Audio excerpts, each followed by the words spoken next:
E aqui nós começamos, a segunda parte da aula 10, dando continuidade ao tema, o deserto. E agora, nessa segunda parte, nós vamos conversar um pouquinho sobre, os capítulos de Êxodo, onde Deus dá a Moisés uma série de instruções para a construção do tabernáculo, das vestimentas dos sacerdotes, dos rituais de consagração, os rituais de ordenação, várias outras coisas interessantes sobre os sacrifícios, as festas litúrgicas, e vamos terminar com uma reflexão sobre a pessoa de Moisés, né. Então, o tabernáculo, né, muito interessante. O tabernáculo, eu acho interessante, eu acho que vai ser interessante para vocês, alguns detalhes que eu vou trazer, que muitas vezes a gente não se apercebe. Quando a gente está lendo lá no Evangelho, no Novo Testamento, nós nos deparamos com algumas passagens que se referem a algumas dessas coisas. E vocês vão entender melhor alguns detalhes, até para fazer ligações, tá certo? Então, o que que era o tabernáculo? Veja só, nada disso existia quando eles saíram do Egito, nada disso. Todas essas prescrições vieram agora, da metade do livro do Êxodo para frente, né, nada disso existia. Deus, então, prescreve a construção de um tabernáculo. Como é que era esse tabernáculo? Tabernáculo é um lugar, é um santuário, né, é um lugar de encontro com Deus. E aí Deus manda construir, uma tenda, às vezes é chamado de tenda da reunião, tá certo? Vocês vão ver em muitas passagens, mesmo no Êxodo, ele fala tenda da reunião. Por que que tem esse nome? Nesse período, a construção, desse projeto do tabernáculo e das vestes dos sacerdotes, principalmente o tabernáculo, durou um ano. E durante esse um ano, o povo ficou acampado no mesmo lugar. No decorrer desse um ano, Moisés levantou uma tenda fora do acampamento, né, onde ele ia se encontrar com Deus. E as pessoas também vinham até ele, né? E nesse lugar, que era chamado tenda da reunião, porque lá ele se reunia com Deus, lá ele conversava com Deus. Muitas vezes ele saía de lá, o rosto dele estava fulgurante e as pessoas todas se prostravam, porque o relacionamento de Moisés com Deus é uma coisa assim realmente impressionante. Mas bem, então, essa tenda que Moisés levantou fora do acampamento se chamava tenda da reunião. Isso enquanto estava sendo construído o tabernáculo. Então, o tabernáculo é uma parte do projeto, a parte principal do projeto, que é uma tenda. Ela é feita de ela é toda desmontável, tá certo? Para ficar fácil de montar e desmontar durante o percurso, no deserto. Então ela é feita de tendas, ela vem substituir essa tenda da reunião, tá? Depois a tenda da reunião não tem mais, ela deixa de existir. Então ela é uma tenda retangular, é um retângulo, tá certo? Feito com cortinas, com tingidas de cores que eram bem, vamos dizer, consideradas nobres, né, cor de vermelho, de violeta, toda bordada de querubins, e essas cortinas eram presas em estacas de madeira de acácia, revestidas de ouro, com presilhas de prata, tudo desmontável, né, era uma coisa bem bacana. E isso formava as paredes, né, desse retângulo, essas cortinas bordadas belíssimas. O teto era feito por fora era pele de cordeiro, com pele de golfinho para ficar impermeável, né, e por dentro tinha era todo bordado, tinha um teto interior todo bordado com cosmos e com querubins, coisa bem bacana, bem bonita mesmo, tá certo? E aí, esse retângulo, ele era dividido em 2 ambientes. Tinha um primeiro ambiente que ocupava 2/3 do retângulo, que era propriamente a tenda da reunião, que era o santo, que era o local onde os sacerdotes se reuniam. E tinha uma um ambiente mais interno, né, que era chamado o Santo dos Santos. Aí sim, o lugar mais sagrado que tinha. E ali ninguém entrava, só entrava o sumo sacerdote uma vez por ano, no dia da expiação, tá certo? Então, era o lugar onde Deus habitava, né? É o lugar de encontro com Deus. Deus estava nesse local e era um lugar temido, né? Era um lugar sagrado. E o que que tinha nesse local? O santo dos santos, né? O lugar mais sagrado. Lá ficava a Arca da Aliança, né? E o que era a Arca da Aliança? A Arca da Aliança é uma espécie de um baú todo feito de madeira de acácia, todo revestido de ouro, tá certo? Com 4 anéis de ouro em cada lado, vamos dizer, 2 anéis de um lado, 2 anéis de ouro do outro, e por esses anéis passava uma vara de acácia revestida de ouro, por onde ela era transportada, porque ninguém podia tocar na arca. Quem tocasse na arca morria. Isso é para o povo aprender reverência às coisas de Deus, né? Reverência, Deus é santo e as pessoas impuras não podem tocar no que é santo, né? Elas precisam primeiro se purificar. E aí, tinha essas varas para o transporte, uma vez colocadas essas varas, elas nunca eram removidas, né. Então, no Santo dos Santos, então, ficava a Arca da Aliança. A tampa dessa arca, ela era de ouro maciço, e ela tinha 2 querubins, a imagem de 2 querubins de face um para o outro, né, em cima dessa tampa, tá certo? Agora veja só, todas as medidas do projeto, se vocês forem ler, vocês vão ver, todas as medidas é em côvado. E o que é um côvado? O côvado era a medida daqui, do cotovelo até a ponta do dedo de um homem, né? O meu não dá, mas de um homem bem grande capaz de dar. É mais ou menos 46 centímetros. Eu medi e o meu não chega a tudo isso, não.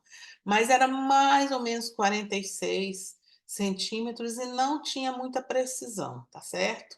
Mas, então, todas as medidas eram feitas assim. Aí existia consistência no projeto, mas não tinha precisão de um projeto para outro, tá certo? Mas, enfim, baseado nisso, nós podemos supor que essa arca ela tinha mais ou menos 1 metro de comprimento, meio metro de largura, meio metro de altura, tá certo? Não era uma coisa enorme, não, tá certo? E o que que ficava dentro dessa arca? Dentro dessa arca ficavam as tábuas da lei. Porque depois que Moisés desceu do monte, que ficou transtornado e quebrou as tábuas da lei, depois, quando a lei foi renovada, Deus deu para ele novas tábuas. E aí são essas tábuas da lei que estão aqui na arca. Veja só, essa é a única parte das leis que está na arca. Por quê? Porque tudo mais era transitório, temporário, enquanto vinha o Messias com a nova aliança. O decálogo não. O decálogo não é temporário. O decálogo faz parte mesmo da lei natural, que está na nossa consciência, que Deus colocou em nós. Então, o decálogo, ele está dentro da arca, né? O decálogo, um jarro de ouro contendo maná, né? Que Deus pediu que fosse colocado ali como testemunho para as gerações futuras, e a vara de Arão. Houve uma certa vez um conflito e nesse conflito, várias varas foram colocadas e somente a vara de Arão brotou. Era uma vara que ele já usava, ó. Aí a vara brotou. Foi um milagre, né? Então, essa vara também está dentro da Arca da Aliança como sinal da autoridade sacerdotal de Arão, tá certo? Então, essa arca, que é o lugar mais santo, né, ela contém o decálogo, o maná e a vara de Arão. Então, aqui o decálogo representando a lei, o maná representando o pão, né? Então, a nuvem, vamos já entender essa simbologia, né? Então, a nuvem de Deus, quando essa nuvem que eu falei na primeira parte, que conduzia o povo no deserto, ela ficava, uma vez que o santuário foi construído e que a arca foi construída e colocada no Santo dos Santos, ela ali que a nuvem ficava, a nuvem ou a coluna de fogo à noite. Ela ficava ali em cima da arca, né? Então, quando ela se movia, o povo rapidamente levantava acampamento. E os levitas, eles desmontavam, cada qual tinha uma função específica.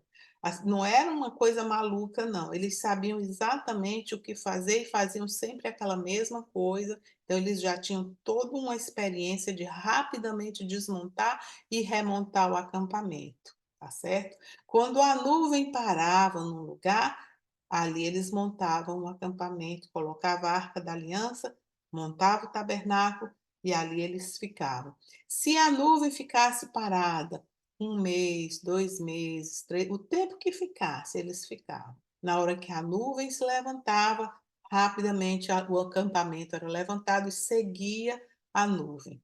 Se a nuvem parasse um dia e no dia seguinte levantasse, no dia seguinte eles saíam. E assim foi como Deus ia conduzindo. Mas eu contei essa história para dizer que a nuvem ficava exatamente sobre a arca, né? Todo o tempo que o povo ficava, todo esse tempo do povo no deserto.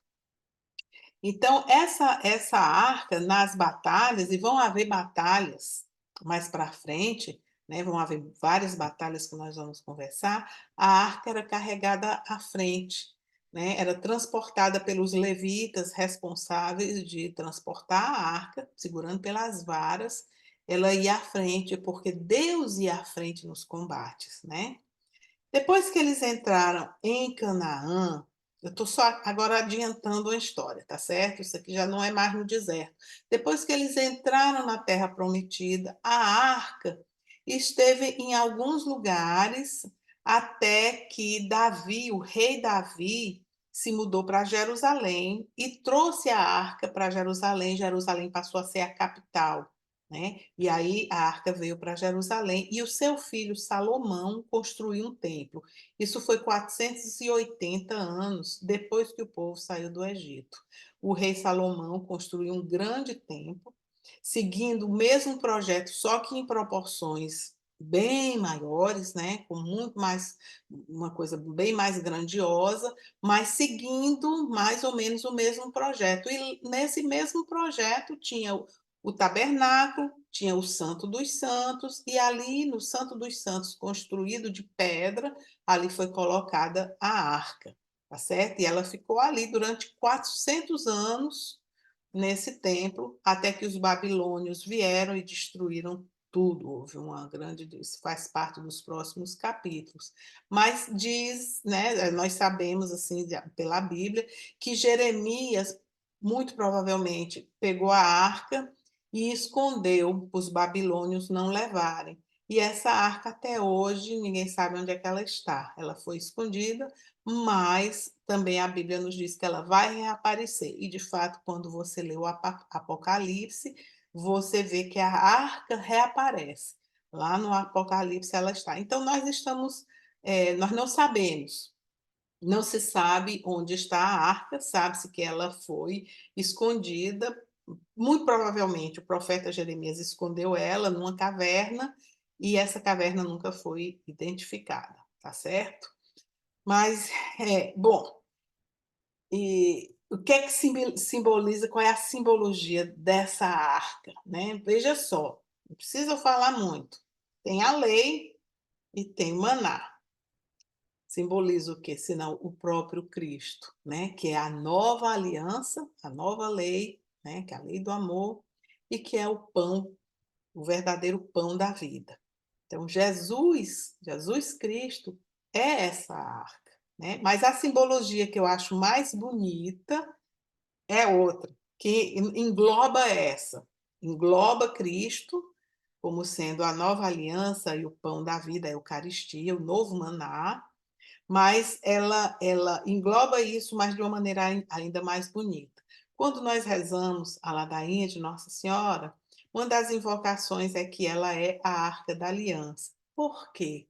Porque assim como a arca, aquela arca de ouro, feita de ouro, carregou dentro dela a antiga aliança e o maná, a Maria carregou dentro dela, dentro do ventre dela, a Jesus, que é a nova aliança e o pão da vida, o verdadeiro, o novo pão que nos alimenta na nova aliança, né? Então eu acho sim muito bonito imaginar que Maria é a arca da aliança que que carregou dentro dela Jesus, tá certo? Muito bem. Então o tabernáculo, tá? O Santo dos Santos e a 2/3 era a tenda da reunião. Sim, outra coisa interessante. Isso tudo ficava à frente, voltada para o leste, para o nascer do sol, tá certo? Então, ficava voltada para o leste. O Santo dos Santos, lá na parte mais oeste, né? E a tenda da reunião aqui na frente, né? Tudo isso é a tenda da reunião, com o Santo dos Santos lá na parte mais interior, parte mais reservada, tá certo? E aqui na tenda da reunião, dentro desse tabernáculo, entre um ambiente e outro, tinha um véu, tá certo? Um véu muito bonito, todo bordado, que dividia o Santo dos Santos dessa primeira parte, desse primeiro ambiente que era o santo, tá certo? Ninguém entrava, ninguém atravessava esse véu, porque lá dentro ficava a Arca da Aliança, o lugar sagrado. O sacerdote, o sumo sacerdote, entrava uma vez por ano. Só ele entrava essa uma vez por ano para fazer a expiação. Então tinha esse véu, e esse véu, né? Por que ninguém mais entrava? Porque ninguém era puro o suficiente. Quando ele entrava, o sumo sacerdote, era para expiar os pecados dele e do povo, tá certo? Mas ninguém podia entrar porque ali era um lugar muito sagrado, muito santo. E ninguém tinha acesso a essa santidade de Deus. E aí, quando você lê no Evangelho que no dia, na hora que Jesus na cruz deu seu último suspiro, houve um grande tremor de terra, um terremoto, e o véu do templo se rasgou. E aí está falando exatamente deste véu, só que no templo de pedra, né? Porque já não tinha mais esse templo feito esse santuário feito de tenda. Mas o véu, o projeto era o mesmo. Então, o véu se rasgou. E qual é o simbolismo disso? Na hora que esse véu se rasga, está dizendo que ali, com o último suspiro de Jesus, que deu sua última gota de sangue, agora sim nós temos acesso a Deus. Nós podemos ir até Deus e ali representa o céu. Nós podemos entrar no céu. E todos os outros que antes de Cristo, né, todos os justos que estavam adormecidos, foram despertos por Cristo e levados para esse céu. Então, agora, com esse véu que se rasga, simbolizando o quê? Passou o tempo da primeira aliança, agora começa o tempo da nova aliança, não mais a antiga, agora é a nova. E nessa nova aliança, nós temos acesso a Deus. Os nossos pecados são lavados, nós somos purificados pelo sangue de Cristo e agora nós podemos penetrar no Santo dos Santos, nós podemos ter intimidade com Deus, né? Então, esse é o simbolismo do véu que se rasga. E naquela época, os judeus, quando viam essa passagem do Evangelho, eles entendiam perfeitamente o que é que isso significava, né? Nós lemos e muitas vezes não entendemos, só o véu se rasgou, né? Tá. Mas isso tem um significado, né? É o acesso que nós agora, pelo sangue de Cristo, temos ao céu, tá certo? Mas então, dentro da tenda da reunião, nesse véu, bem à frente desse véu, ficava uma mesa de ouro, né, feita de madeira de acácia, revestida, toda revestida de ouro, também com anéis de ouro, com vara de ouro, e sobre essa mesa era chamada a mesa dos perfumes. Ali, 2 vezes por dia, os sacerdotes acendiam incensos para perfumes, ofereciam perfumes, incensos a Deus, que representa exatamente as nossas orações, né? Então, diariamente, 2 vezes por dia, para manter sempre aceso diante de Deus as nossas orações. Então, muito bonito. E se você vê em algumas leituras mais adiante, quando vocês encontrarem a mesa dos perfumes, vocês vão se lembrar: ah, essa é a mesa dos perfumes. Então, a mesa dos perfumes. Se você estivesse entrando olhando para o Santo dos Santos, então, do lado direito, junto à cortina que ficava, né, aqui do lado direito, no lado, vamos dizer, o lado norte, que é leste aqui, oeste, né? Aqui ficava o norte, ficava uma outra mesa também de ouro, né? Toda revestida de ouro com varas de ouro, que era a mesa dos pães da proposição, né? Então essa era todo e com vários utensílios também, tudo de ouro, tá? Tudo sagrado, tudo consagrado, ungido para o serviço de Deus. E ali eram oferecidos todos os sábados 12 pães sem fermento, e esses pães representavam as 12 tribos de Israel, que eram propostas, colocadas na presença de Deus, tá certo?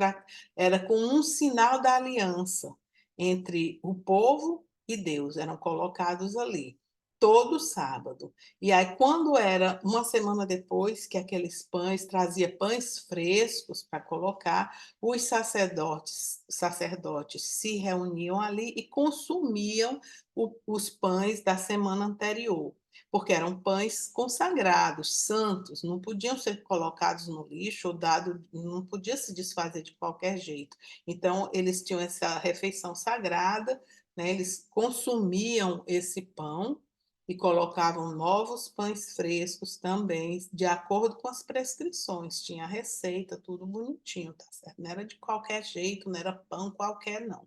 Era de acordo com as prescrições de Deus. Então, tanto bom, aí tinha a mesa dos perfumes, a mesa de ouro dos pães da proposição, e em frente os pães, na outra lateral, né? Na lateral sul, ficava um grande candelabro de ouro, né? O famoso candelabro, né, dos israelitas. E esse um candelabro de 7 braços, que ele era acendido todo dia à noite, ele era acendido, ele ficava aceso a noite toda, né? E ele simboliza para nós cristãos, ele simboliza a luz do Espírito Santo, com os seus 7 dons que são derramados sobre nós, né? E aí, esse tabernáculo ficava num átrio. Então, tinha o tabernáculo, que era uma tenda coberta, e tinha um átrio, que era um retângulo bem maior, onde ficava o tabernáculo. E esse átrio não era coberto, era só formado de tábuas e cortinas, né? Ele todo para delimitar aquele terreno. E na entrada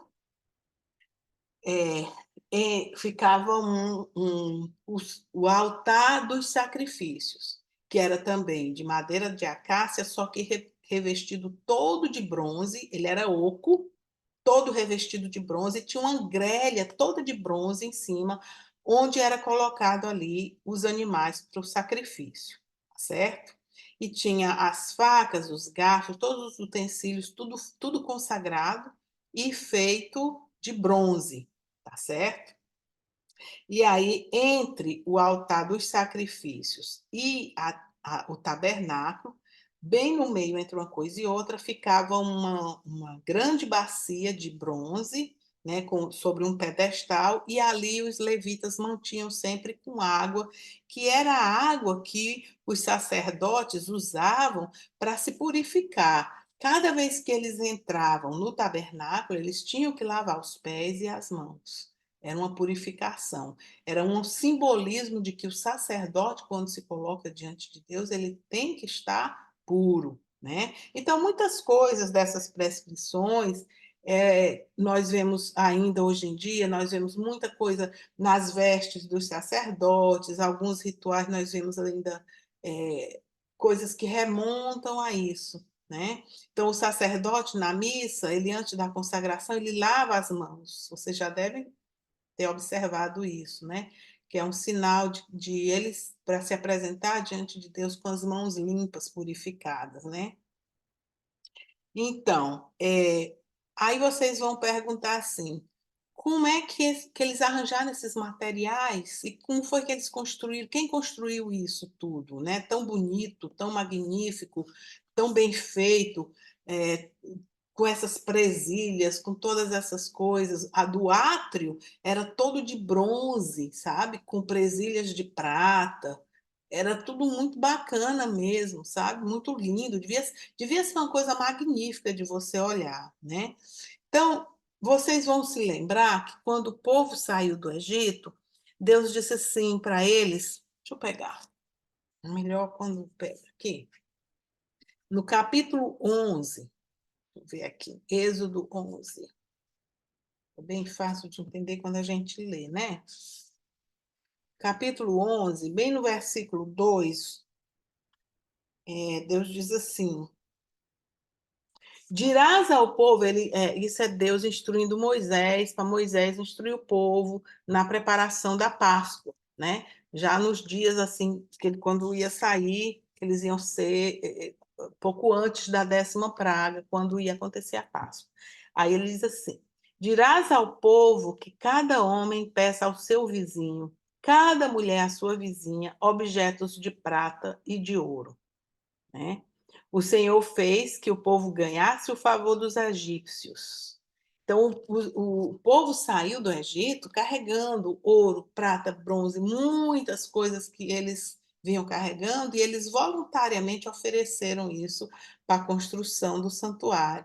E o próprio Deus disse para Moisés o nome das pessoas, 2 pessoas lá, que serviram como vamos dizer, os engenheiros, arquitetos, os construtores, né, que lideraram toda essa construção. 2 pessoas que seguiram isso bem direitinho na risca, né? E tudo transcorreu muito sem problemas, e um ano depois já estava tudo pronto para ser consagrado.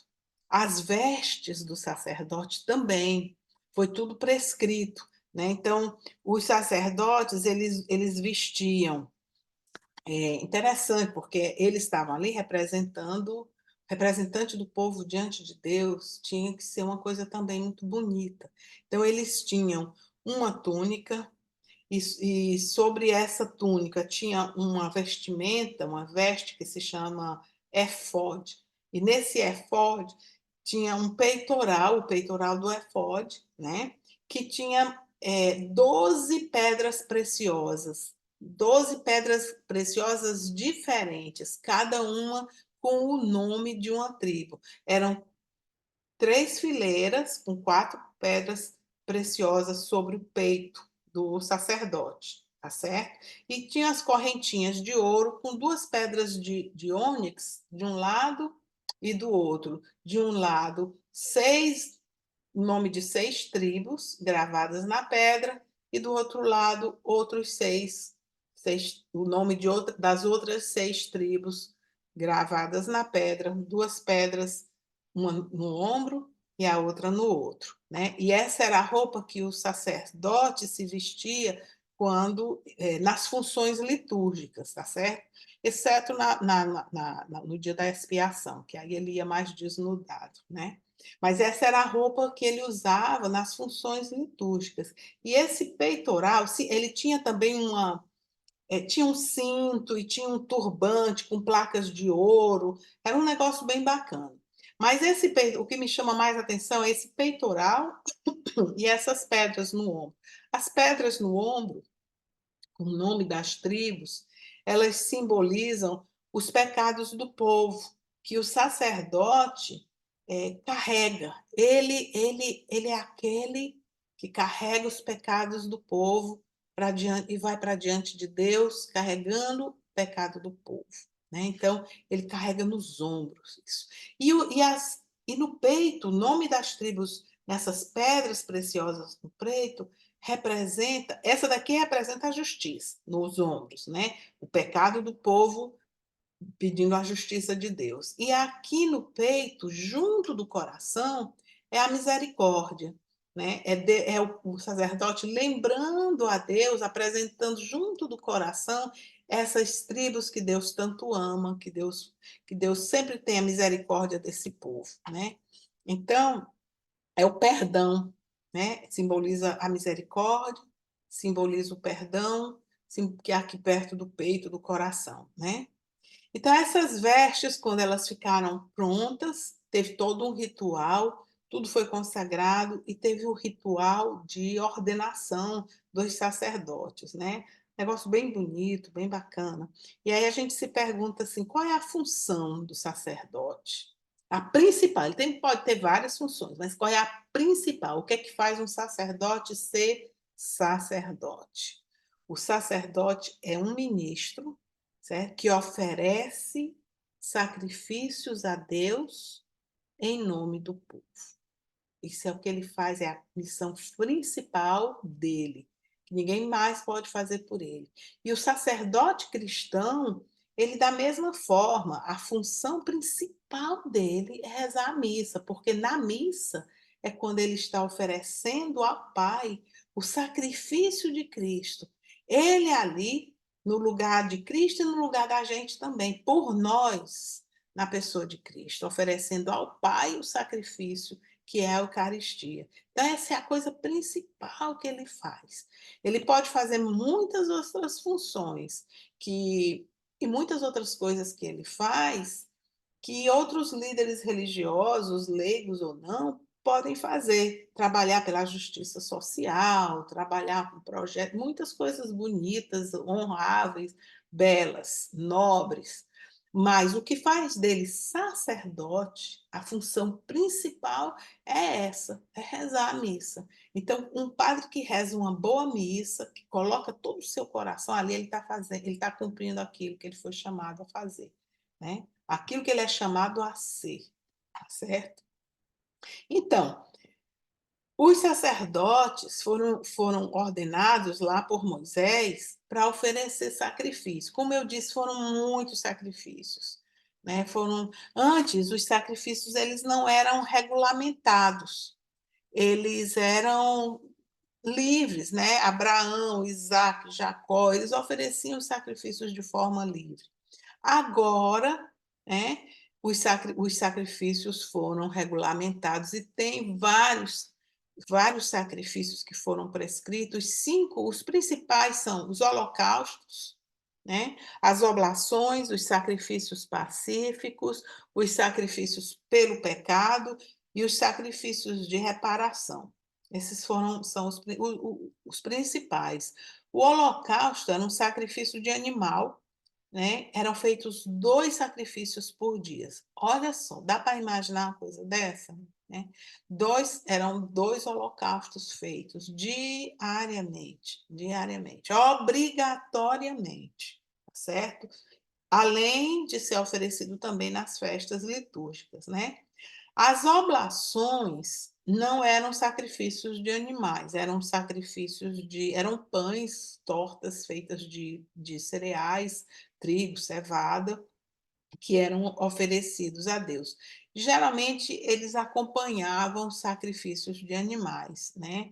Então, uma parte era colocada no fogo, né, consumida no fogo, e outra parte era consumida pelos sacerdotes, né? E aí havia os sacrifícios pacíficos, que eram sacrifícios voluntários em ação de graças, eram sacrifícios de animais, né? Que era ofertado, o povo, a pessoa que estava fazendo essa ação de graças, ela oferecia, uma parte era consumida pelo fogo, outra parte pelo sacerdote, outra parte pelo ofertante do sacrifício, né? que era, geralmente era ação de graças, né. Então e tinha os do sacrifício pelo pecado e os sacrifícios de reparação. Podia ser um pecado, que a pessoa tenha feito intencionalmente, e também tinha os de purificação, pela purificação, às vezes a pessoa ficava legalmente impuro, né, ou porque tocou num defunto, ou ou tocou no sangue, não podia, alguma coisa assim, que ficava nessa impureza litúrgica, e aí eles precisavam ser purificados. Aí tinha esses sacrifícios também, né, que eram para a purificação legal, ou pelos pecados, tá certo? Tinha aqueles que tinha o sacrifício de reparação, que era o sacrifício de penitência, né, penitência por pecados mesmo que eram cometidos. Agora, vocês podem se perguntar, né, qual é o significado, qual é o propósito de Deus ter pedido tantos sacrifícios, né? Bom, esses sacrifícios eram ações simbólicas e elas tinham um objetivo de mostrar obediência a Deus. Deus agora queria que o povo mostrasse obediência seguindo essas prescrições. Era arrependimento também pelos pecados, era oportunidade de dar ação de graças, né, e era o sinal da aliança com Deus. Então, eles serviam para formar o povo, fazer a formação do povo contra a idolatria, porque o povo queria fazer sacrifício, então Deus deu para eles a oportunidade de realizar esses sacrifícios, mas não para ídolos, mas para o Deus verdadeiro, tá certo? É como eu expliquei ainda há pouco, é o povo aprendendo que o bezerro não é para ser adorado, mas é para ser oferecido a Deus em sacrifício, tá certo? Ao Deus verdadeiro, né? E como é que nós, cristãos, como é que nós vivemos o sacrifício? Hum? Como cristão, nós unimos os nossos sacrifícios ao sacrifício de Cristo, né, em total submissão a Deus. E o nosso altar é o altar da divina vontade, né? O sacrifício que Deus nos pede na nova aliança é a doação de nós mesmos, é um holocausto de nós mesmos, total. Quanto mais nós nos damos, né, e nos consumimos inteiramente, mais nós penetramos na divina vontade, né. Então, é uma total doação de si, de coração, de alma, todo o nosso ser, né, a Deus, nesse altar da divina vontade. Assim é que nós cristãos vivemos o sacrifício. Deus não pede de nós mais que nós ofereçamos sacrifícios de animais, mas de nós mesmos, porque nós já podemos entender, né, o significado, o simbolismo do sacrifício, que é essa doação. Então, nós podemos nos doar a Deus, mas isso Deus pede de nós, que nós nos doemos, né, inteiramente. Então, em muitas situações da nossa vida, nós sacrificamos a nossa vontade, porque nós queremos as coisas de um jeito, aí queremos nos queixar, murmurar, fazer como o povo no deserto, mas aí o nosso sacrifício é nos colocar diante de Deus e oferecer as nossas frustrações, as nossas dores, as nossas doenças, aquilo que nós não entendemos, que somos submetidos, mas nós oferecemos tudo isso a Deus e dessa forma nós nos unimos a Cristo, que também se ofereceu inteiramente, foi imolado totalmente até a última gota de sangue. Quando nós nos unimos a Cristo no nosso sacrifício, todas as nossas dores, elas ganham um novo significado. Elas são ressignificadas em Cristo. E aí elas passam a ter o valor da nova aliança, né? Além dos sacrifícios, houve também prescrições de festas litúrgicas. Como eu disse, inicialmente era só a Páscoa e a festa dos ázimos, né? Mas aí Deus acrescentou novas festas. Aí veio a festa das semanas, aí veio a festa dos tabernáculos, E aí veio esse ritual do dia de expiação, que é muito interessante. Então, a festa das semanas, por que que tem esse nome, Festa das Semanas? Porque eram 7 semanas depois da Páscoa. 7 vezes 7, a semana tem 7 dias, então 7 semanas, 7 vezes 7, 49, e o dia da festa era então no dia, no 50º dia, que é o dia Pentecostes, né? Penta significa 5. Então era aquele dia que era celebrado 50 dias depois da Páscoa, que era a festa das semanas. Então, esse dia depois se tornou também uma festa cristã, que foi o dia da vinda do Pentecostes, assim como a Páscoa também se tornou uma festa cristã, pela doação de Cristo como o Cordeiro imolado. 50 dias depois, Pentecostes se tornou também uma festa cristã com a vinda do Espírito Santo. Então, originalmente, a festa das semanas era uma festa da colheita, né? Que era para celebrar a colheita e tudo. Tinha também a festa dos tabernáculos. Essa era no final do ano. Então, a Páscoa era no primeiro mês do ano deles, né? O primeiro mês do ano, 50 dias depois, celebrava a festa das semanas, que é o Pentecostes, né? E lá mais para o final do ano, outubro, se não me engano, mais ou menos assim, então era celebrada a festa dos tabernáculos, que eles durante 7 dias moravam em tendas, barracas feitas de palmeira, folhas de palmeiras, para relembrar o tempo do deserto, né? Então, era uma festa de peregrinação, as pessoas peregrinavam para Jerusalém depois, quando eles já estavam na terra, né? As pessoas saíam das suas cidades e iam até Jerusalém. Então, a gente às vezes lê no Evangelho que Jesus estava lá em Jerusalém, que era a festa dos tabernáculos. Aí você passa, lê aquilo ali, passa batido. Mas então, Jesus tinha ido lá, como um bom judeu, celebrar, era obrigatória essa peregrinação, ele ia para Jerusalém com os apóstolos para celebrar a festa dos tabernáculos, como era prescrito para todo bom judeu, né? E essa festa, ela tem uma coisa muito importante, eram 7 dias de festa, mas os 5 dias antes de começar essa festa, tinha essa eu acho que muito interessante, tinha o ritual, o dia da expiação, e o ritual do dia da expiação era fantástico, esse era um dos dias mais solenes, um dos rituais mais importantes para o israelita. Nesse dia, esse único dia do ano, o sumo sacerdote entrava no Santo dos Santos e aspergia o propiciatório, que é a tampa da Arca da Aliança, com o sangue. Ele oferecia, ele imolava antes, né, um touro pelos pecados dele, do sacerdote, e um bode pelos pecados do povo. E ele então entrava no Santo dos Santos com esse sangue e ele aspergia ali, oferecia a Deus aquele sangue, né, pelos pecados dele e pelos pecados do povo, né?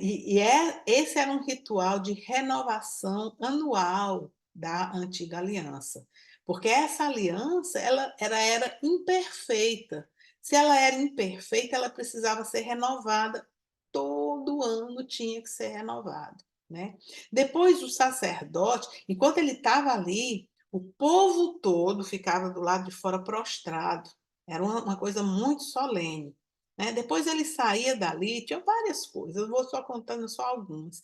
Aí ele tomava um outro bode, né? Ele impunha as mãos na cabeça do bode, confessava os pecados do povo, e aquele bode era o bode expiatório, né? Daí que vem a história do bode expiatório, porque ele recebia ali os pecados do povo e ele era levado para fora do acampamento e solto no deserto, porque ele ia levar com ele os pecados do povo, né? Aí depois pegava os animais que tinham sido sacrificados, também eram levados para fora do acampamento, eram queimados e as cinzas eram jogadas no deserto. Era uma coisa muito solene para renovar essa aliança anual. E aí é muito interessante. A Epístola aos Hebreus, Eu não posso deixar de falar sobre a Epístola aos Hebreus, deixa eu achar ela aqui, porque ela foi escrita para os hebreus, né? E os hebreus entendiam todas essas coisas. Então, se você vai lá, a epístola toda é bem interessante, mas o capítulo 9 e o capítulo 10 dá para a gente entender bem essa ligação que São Paulo faz entre esse ritual de expiação e Jesus. Então, eu vou ler só um trechinho aqui do capítulo 9 da Epístola aos Hebreus, começando do primeiro versículo. Ele diz aqui, olha só que vocês, próxima vez que vocês se encontrarem com a Epístola aos Hebreus, vocês vão se lembrar aqui dessa aula. Olha só. A primeira aliança, na verdade, teve regulamentos rituais e seu santuário terrestre. Consistia numa tenda. A parte anterior encerrava o candelabro e a mesa com os pães da proposição. Chamava-se santo. Atrás do segundo véu achava-se a parte chamada Santo dos Santos. Aí estava o altar de ouro para os perfumes e a arca da aliança, coberta de ouro por todos os lados. Dentro dela, a urna de ouro contendo o maná, a vara de Arão que floresceu e as tábuas da lei, da aliança. Em cima da arca, os querubins da glória estendendo a sombra de suas asas sobre o propiciatório. Mas não é aqui o lugar de falarmos destas coisas pormenorizadamente. Assim sendo, enquanto na primeira parte do tabernáculo entram continuamente os sacerdotes para desempenhar as funções, no segundo, que é o Santo dos Santos, entra apenas o sumo sacerdote, somente uma vez ao ano, e ainda levando consigo o sangue para oferecer pelos seus próprios pecados e pelos do povo, com o que significava o Espírito Santo, que o caminho do Santo dos Santos ainda não estava livre, enquanto subsistisse o primeiro tabernáculo. Isto é também uma figura que se refere ao tempo presente, sinal de que os dons e sacrifícios que se ofereciam eram incapazes de justificar a consciência daquele que praticava o culto. Culto que consistia unicamente em comidas, bebidas e abluções diversas, ritos materiais, que só podiam ter valor enquanto não fossem instituídos outros mais perfeitos. Aí ele continua no versículo 11.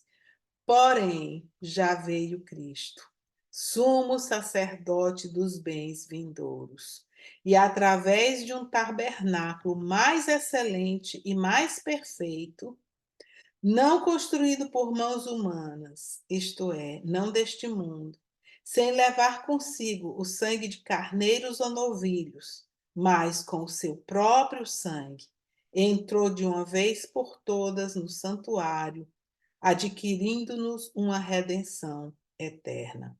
Pois se o sangue de carneiros e de touros e a cinza de uma vaca com que se aspergem os impuros santificam e purificam pelo menos os corpos, quanto mais o sangue de Cristo, que pelo Espírito eterno se ofereceu como vítima sem mácula a Deus, purificará a nossa consciência das obras mortas para o serviço do Deus vivo.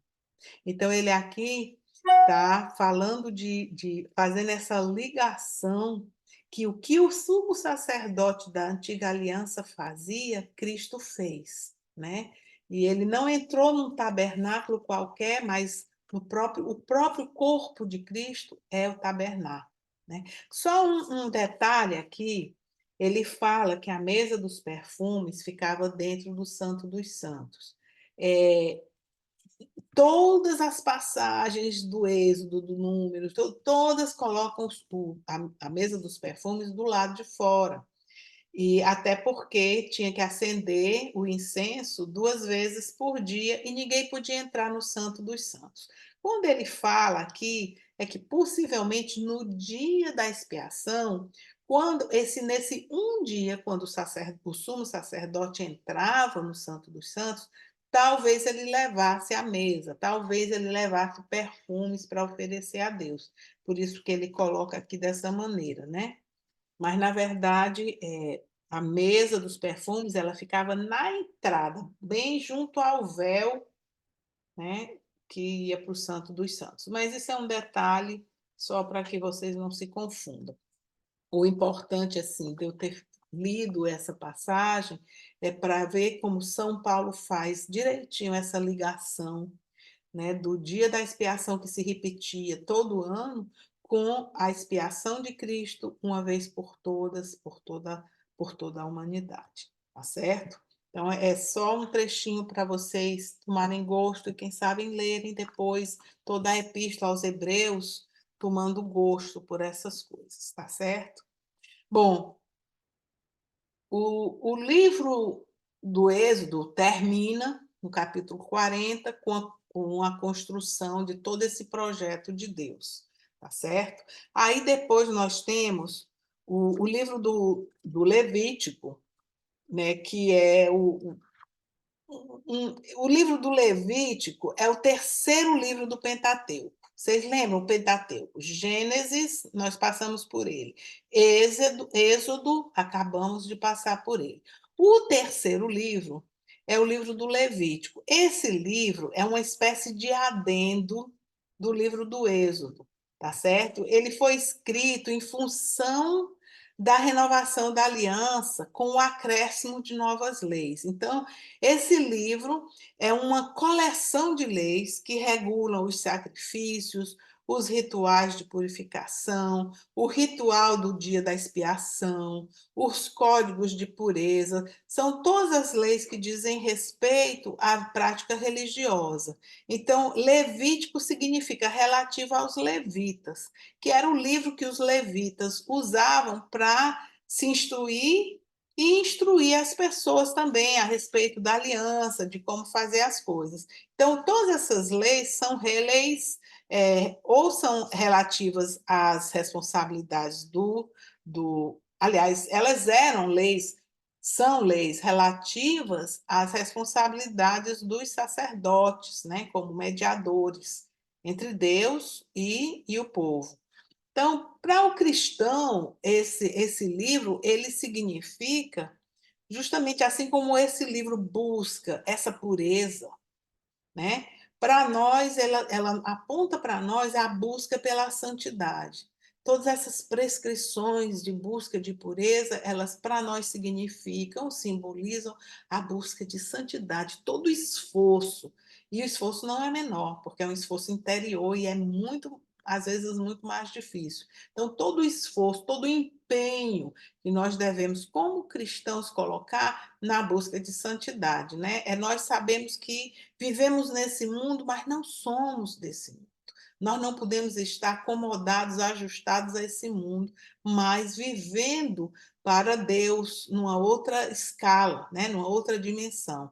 Então, eles nos mostram que todas essas prescrições que tem, elas foram cumpridas em Cristo. E isso, para nós, é motivo de dar glórias a Deus, né?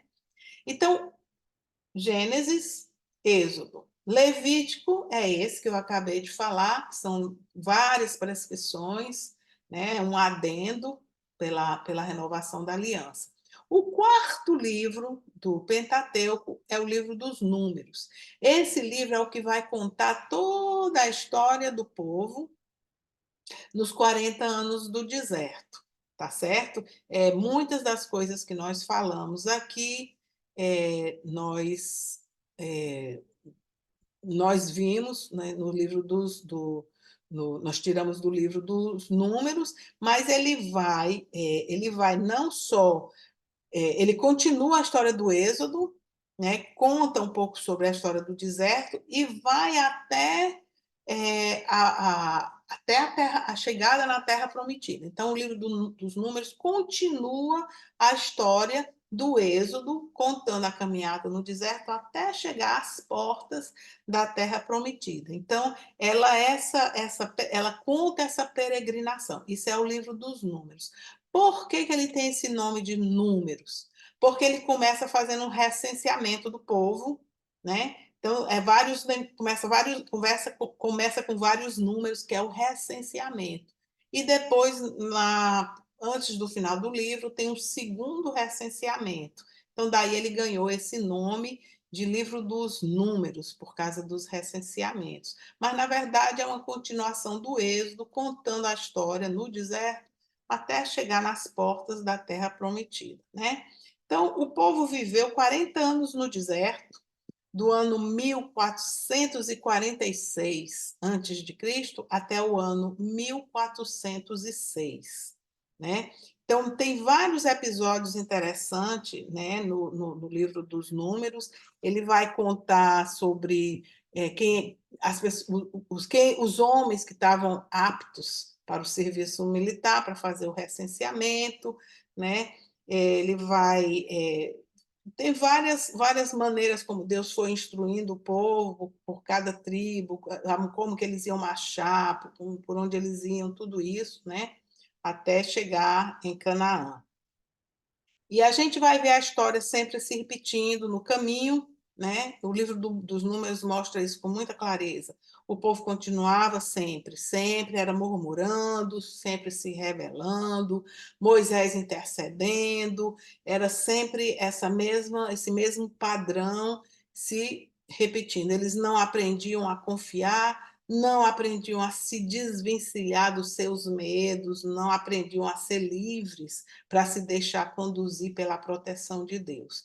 Então, eles poderiam ter tomado Canaã em algumas semanas. Depois que tudo foi construído, eles poderiam rapidamente ter saído dali e ter tomado a terra, mas eles não confiaram em Deus. E por conta disso, por essa falta de confiança, foi por isso que eles ficaram 40 anos no deserto. Para que então, aquela geração morreu no deserto e os seus filhos, uma vez crescidos, foram eles que foram tomar Canaã, né? Então, esses 40 anos foi também penitência porque eles não confiaram em Deus que eles podiam entrar na terra. Deus tirou eles do Egito, atravessou o Mar Vermelho, milagres e milagres e milagres, proteção, proteção, proteção. Quando chega na hora H, eles não confiaram que podiam entrar na terra e combater aquele povo. E aí, por conta disso, eles ficaram no deserto por 40 anos. Né? Enquanto o povo murmurava, andava para frente, andava para trás, andava para frente, andava para trás, Moisés foi se transformando, e eu queria terminar essa aula 10 ressaltando a figura de Moisés, né? Que ele crescia mais e mais no conhecimento, na intimidade com Deus, uma coisa fantástica. O desejo de Moisés de ver a Deus é a coisa mais linda. Ele atingiu o mais alto nível possível a um ser humano de conhecimento de Deus. Ele falava com Deus assim como a um amigo. E quando ele saía dessas conversas com Deus, o seu rosto brilhava, sua pele toda brilhava, e chamava a atenção das pessoas, do povo, de tal maneira que ele se cobria com um véu para não chamar atenção, mas ele brilhava. Tão grande era a intimidade que ele tinha com Deus. Então, teve uma vez, e é aqui que eu quero colocar essa última reflexão. Certa vez, né, isso foi depois daquela história do bezerro do ouro. Ele ficou tão tocado, né, pela misericórdia de Deus que perdoou o povo daquele pecado tão horrível, e ele desejou ver a Deus, ele desejou muito ver a Deus. Tocado que ele ficou pela misericórdia, né? Agora, era impossível um homem ver a Deus face a face, né? Era impossível. Então, Deus concedeu a Moisés uma graça, devido a essa grande amizade que eles tinham, Deus concedeu uma graça de permitir Moisés ver Deus passar e ver Deus uma vez passando, olhar e ver Deus passando as costas de Deus enquanto passava, né? Então ele disse a Moisés que se colocasse na fenda de uma rocha, e ali Deus ia passar, ia permiti-lo ver Deus passando de costas. Então aqui a simbologia é impressionante, né. Então a simbologia é que Moisés, primeiro, que ele atingiu o mais alto grau possível que um ser humano pode ter de conhecer a Deus, conhecer a misericórdia de Deus, né. E a outra coisa legal dessa passagem, que me chama muita atenção, é que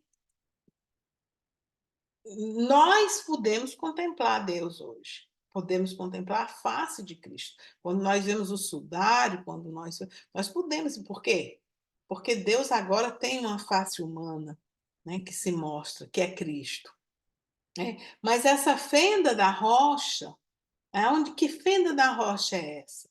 Esse é o lado, é o coração de Jesus, que pelo lado, a lança que entrou pelo seu lado, abriu o coração de Jesus. Então é no coração de Jesus que nós podemos lá nos esconder, nos agasalhar para poder ver a Deus, para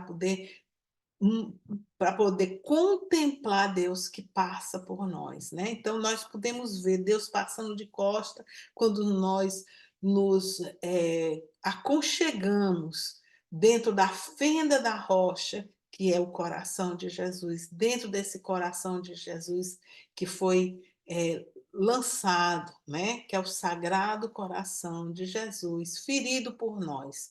Nós podemos ali nos esconder, nos proteger, nos agasalhar, e ali nós poderemos então, como Moisés, espero, né, como Moisés, poder contemplar a misericórdia de Deus, esse coração de Deus, de Jesus, que é tão misericordioso, né. Quisera que nós todos pudéssemos também nos refugiar no coração de Jesus, no sagrado coração de Jesus, e pedir como Moisés pediu. E assim eu faço hoje a nossa oração final com essa frase de Moisés, né.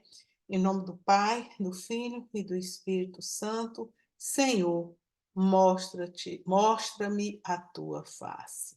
Senhor, mostra-me a tua face. Amém. Em nome do Pai, e do Filho, e do Espírito Santo.